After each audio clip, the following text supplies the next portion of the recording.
Habang hinahanda ito ni Jing, ay nakatingin lang ito si Don Prix.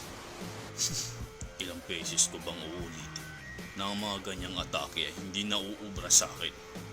Baliwala na sa akin ang mga ganyan. Wala na bang bago? Diyan ka nagkakamali, tanda.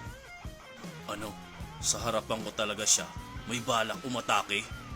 Napakabilis niya sa pagkakataong iyon. Magaling. Magaling ang isang ito. Napapahanga mo ako, bata. At dito na nga, ibinigay na nga ni Jing ang kanyang atake. Sabog na nga na naman. Dahil sa kanilang malalakas na atake. Napuruhan na nga ba ni Jing etong si Don sa pag-atake na yon?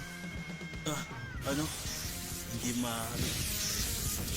Papaanong nasangga niya lang ng ganun ang aking gagawin.